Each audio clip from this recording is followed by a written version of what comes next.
Good morning students. तो बेटा पिछले लेक्चर में हम लोगों ने किया expansion of Mughal empire under Akbar. तो आज हम लोग करेंगे expansion of Mughal empire under Jahangir. तो जहांगीर के शासनकाल के दौरान मुगल एम्पायर का जो विस्तार हुआ उसके बारे में हम लोग डिस्कस करेंगे। तो जहांगीर अकबर का पुत्र था और उसका नाम सलीम था। वह नूरुद्दीन मोहम्मद जहांगीर के नाम से 24 अक्टूबर 1605 ईस्वी को राजगद्दी पर बैठा और उसका जो टाइम पीरियड था 1605 से लेकर के 1627 ईस्वी तक था। उसके शासनकाल के दौरान जो है उसने कैसे एक्सपैंड किया। तो फर्स्ट है suppression of the revolt of Bengal.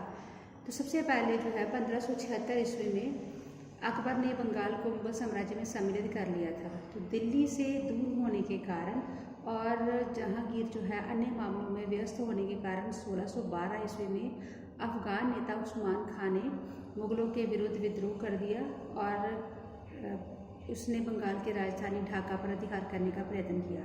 परंतु बंगाल के मुगल सूबेदार इस्लाम खान ने ढाके के समीप हुई एक लड़ाई में विद्रोही सेनाओं को पराजित कर दिया और इसमें उस्मान खान मारा गया। बंगाल जो है वो उसमें पुनः से शांति स्थापित हो गई। सबमिशन होता मेवाड़ 1615 AD। तो अकबर ने के शासनकाल में मेवाड़ पर विजय प्राप्त करने के अनेक प्रयत्न किए गए थे, परंतु महाराणा प्रताप की वीरता के कारण मुगलों की जो है इसमें असफलता नहीं हो पाई। तो 1597 ईस्वी में महाराणा प्रताप की मृत्यु हो गई। तो इस समय अकबर जो है दक्षिण भारत की विजयों में इतना व्यस्त था कि मेवाड़ की ओर ध्यान न दे सका। 1605 ईस्वी में जब जहांगीर सम्राट बना तो उसने मेवाड़ पर विजय प्राप्त करने का निर्णय किया। तो उस समय मेवाड़ पर राणा अमर सिंह का शासन था। 1606 ईस्वी 1613 ईस्वी तक के समय के दौरान जहांगीर की और से मेवाड़ को जीतने के लिए जो 3 अभियान भेजे गए परंतु वो असफल रहे। तो 1613 ईस्वी में जहांगीर ने मेवाड़ को जीतने के लिए अपने पुत्र खुर्रम के नेतृत्व में एक विशाल सेना भेजी। कुछ ही समय में उसने मेवाड़ के जो अधिकांश प्रदेशों को अपने अधिकार में ले लिया और उसने 1615 ईस्वी में मुगलों के साथ संधि कर ली। जो राणा अमर सिंह जो है वो उस इतनी तबाही देकर के उसने मुगलों के साथ संधि कर ली और संधि के साथ जहांगीर का मेवाड़ को अधीन करने का सपना जो है वो साकार हो गया। उसके बाद है डेक्कन पॉलिसी। तो जहांगीर ने अकबर की दक्षिण पॉलिसी को जारी रखा क्योंकि अकबर पूरे अहमदनगर को अपने अधीन नहीं कर सकता था, इसलिए जहांगीर ने सबसे पहले इसकी ओर अपना ध्यान दिया। उस समय अहमदनगर राज्य ने अपने योग्य वीर मलिक अंबर के नेतृत्व में अपनी शक्ति को बहुत मजबूत कर लिया था। जहांगीर के लिए ऐसे शक्तिशाली राज्य का मुकाबला करना कोई आसान बात नहीं थी। जहांगीर ने अहमदनगर की ओर भेजे गए तीनों अभियान मलिक अंबर के कड़े विरोध के कारण असफल रहे, इसलिए 1617 ईस्वी में जहांगीर ने शहजादा खुर्रम के नेतृत्व में एक शक्तिशाली सेना अहमदनगर की ओर भेजी। तो खुर्रम के इस आक्रमण ने अहमदनगर के सुल्तान आदिल शाह को मुगलों के साथ संधि करने के लिए विवश कर दिया। इस संधि के अनुसार मलिक अंबर ने मुगलों के जो प्रदेश जीते थे वापस कर दिए। अहमदनगर के सुल्तान ने मुगलों की अधीनता को स्वीकार कर लिया। उसने मुगलों को वार्षिक कर देना भी स्वीकार कर लिया। जहांगीर इस सफलता से बहुत प्रसन्न हुआ और उसने खुर्रम को शहजादा की उपाधि और 30,000 जात और 20,000 सवार की मनसब से सम्मानित किया। मुगलों की ये सफलता कुछ समय तक की रही। मलिक अंबर ने 1620 ईस्वी के पश्चात मुगलों से फिर बहुत से क्षेत्र छीन लिए। इस तरह जहांगीर की दक्षिण नीति जो है वो सफल ना हो सकी। उसके बाद है कंक्वेस्ट ऑफ कांगड़ा 1620 ईस्वी। तो कांगड़ा का भौगोलिक पक्ष से जो बहुत महत्व है, इसलिए जहांगीर उस पर अधिकार करना चाहता था। तो 1619 ईस्वी में उसने विशाल सेना शहजादा खुर्रम के नेतृत्व में कांगड़ा पर विजय प्राप्त करने के लिए भेजी। तो ये सेना 14 महीने तक जो है घेरा लगाए रखी और नवंबर 1620 ईस्वी में कांगड़ा के मजबूत किले पर विजय प्राप्त करने में सफल रही। तो कांगड़ा की विजय जहांगीर की महत्वपूर्ण सफलता थी। लॉस ऑफ कंधार 1622 ईस्वी। तो कंधार के क्षेत्र का भौगोलिक पक्ष से और व्यापारिक पक्ष से बहुत महत्व था, इसलिए कंधार भारत और ईरान के मध्य एक लड़ाई का कारण बना हुआ था। 1595 ईस्वी में अकबर ने इसे एक जागीर के बदले मुजफ्फर हुसैन मिर्जा से प्राप्त कर लिया था। ईरान का शासक शाह अब्बास कंधार के क्षेत्र पर अधिकार करने के लिए कोई अफसर की तलाश में था, तो ये अफसर उसको 1622 ईस्वी में मिला। उस समय नूरजहाँ और शाहजहाँ के बीच जहांगीर के उत्तराधिकारी संबंधी प्रश्न पर परस्पर तनाव चल रहा था।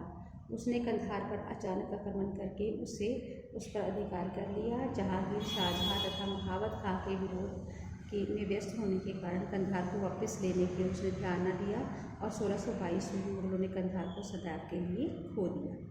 उसके बाद है conquest of Mughal empire under Shahjahan. अब जो है शाहजहाँ के नेतृत्व में, तो सबसे पहले उसके जो शाहजहाँ वो अकबर जहांगीर का बेटा था और उसका नाम खुर्रम था। उसने 1628 ईस्वी में मुगलों का नया सम्राट बना। तो उस समय जो है उसकी जो 30 साल के शासनकाल के दौरान उसने जो अपना राज्य विस्तार किया उसके बारे में हम पढ़ेंगे। तो डेक्कन पॉलिसी, सबसे पहले उसकी दक्षिण पॉलिसी जो है एक नए युग में प्रवेश हुई। दक्षिण पॉलिसी के दो उद्देश्य थे, अपने राज्य का विस्तार करना और दक्षिण की शिया रियासतों को समाप्त करना। तो पहले जो है उसने कंक्वेस्ट ऑफ अहमदनगर 1636 ईस्वी में शाहजहाँ ने दक्षिण के अहमदनगर राज्य की ओर जो है अपना ध्यान दिया। मुगलों के सौभाग्यवश उस समय अहमदनगर के वजीर मलिक अंबर की मृत्यु हो चुकी थी। अब उसकी मृत्यु का फायदा उनको हुआ। उसका पुत्र फतेह खां वजीर बना, वह योग्य सिद्ध नहीं हुआ। उसने 1633 में मुगलों से रिश्वत लेकर अहमदनगर का बड़ा भाग जो मुगलों को दे दिया। इसके पश्चात मराठा सरदार शाहजी भोसले ने मुगलों के विरुद्ध लड़ाई की। 1636 में उसने मुगल सेनाओं के समक्ष उसे झुकना पड़ा और अहमदनगर पूरा का पूरा जो है मुगल साम्राज्य में सम्मिलित हो गया। उसके बाद है गोलकोंडा। तो गोलकोंडा जो है उसकी विजय 1636 ईस्वी में गोलकोंडा के सुल्तान अब्दुल्ला कुतुब शाह ने मुगलों की संधि कर ली। इस संधि के द्वारा उसने जब मुगलों की अधीनता को स्वीकार कर लिया, उसने मुगलों को 8 लाख रुपये वार्षिक कर देना स्वीकार कर लिया। उसने बीजापुर के मामले में हस्तक्षेप न करने और मराठों को सहयोग देने का वचन दिया। इस शर्त के बदले शाहजहाँ ने जिम्मेदारी ली कि वह बीजापुर के सुल्तान और मराठों से गोलकोंडा की रक्षा करेगा। तो 1656 ईस्वी में जब औरंगजेब दक्षिण का गवर्नर बना तो उसने गोलकोंडा की रियासत पर विजय पाने का प्रयास किया और वह सफल होने ही वाला था कि शाहजहाँ के कहने पर उसने घेरा, उसको उठाना पड़ा। उसके बाद है बीजापुर।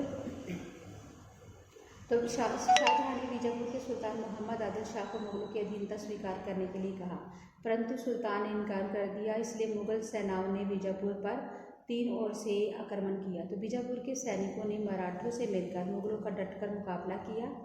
मुगल सेनाओं ने बीजापुर में इतनी तबाही की कि सुल्तान को विवश होकर 1636 ईस्वी में मुगलों के साथ संधि करनी पड़ी। इस संधि के द्वारा सुल्तान ने मुगलों की अधीनता स्वीकार कर ली।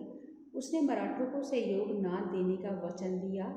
उसने मुगलों को वार्षिक कर देना और गोलकोंडा के मामले में हस्तक्षेप न करने का भी वचन दिया था। उसने इसके बदले शाहजहाँ ने बीजापुर के विजयी क्षेत्र वापस ले लिए और 1657 ईस्वी में एक अन्य संधि के द्वारा औरंगजेब ने बीजापुर के सुल्तान से बहुत सारा धन और कुछ क्षेत्र प्राप्त कर लिए।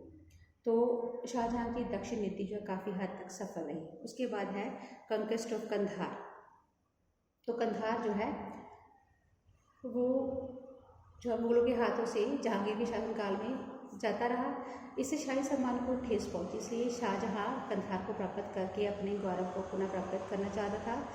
उस समय कंधार का ईरानी गवर्नर अली मर्दान था, क्योंकि अली मर्दान जो है ईरान के शासक से अनबन चल रही थी, इसलिए उसने 1638 में कंधार का किला मुगलों को सौंप दिया और 5000 की मनसबदारी जो है मुगलों ने उसे दे दी। Conquest of Asian policy. दक्षिण भारत में सफलता और कंधार की विजय के कारण शाहजहाँ जो है उसकी जिम्मेदारी बढ़ गई। अब उसने मध्य एशिया में स्थित बलख और बदख्शां पर विजय प्राप्त करने की योजना बनाई। ये क्षेत्र कभी उसके पूर्वजों के राज्य में हुआ करता था और अब शाहजहाँ इसको प्राप्त करके अपनी शान को और बढ़ाना चाहता था। इसलिए उसने 1646 में शहजादा मुराद और 1647 में शहजादा औरंगजेब के नेतृत्व में बल्ख और बदख्शां पर विजय प्राप्त करने के लिए सेना भेजी। तो मुगलों ने बल्ख को आसानी से जीत लिया, परंतु उसकी ये विजय स्थायी सिद्ध न हुई। वहाँ के जो रहने वाले लोग थे वो स्वतंत्रता प्रेमी थे और उनमें छापामार आक्रमणों द्वारा मुगलों के नाक में दम कर दिया था। इसलिए मुगलों को विवश होकर भारत वापस आना पड़ा।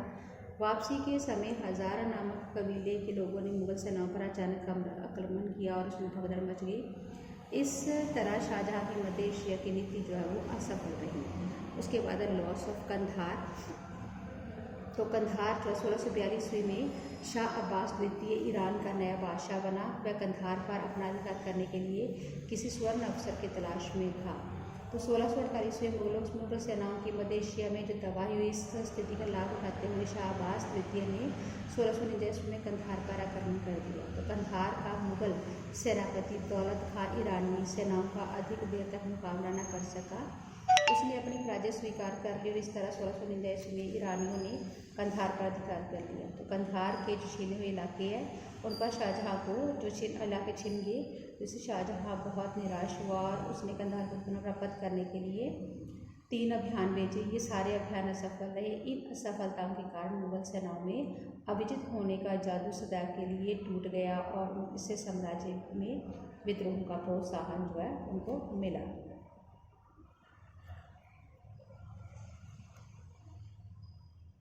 तो ये बेटा आज हमने किया जो है शाहजहाँ के अधीन और जहांगीर के अधीन जो है मुगल साम्राज्य का जो विस्तार है।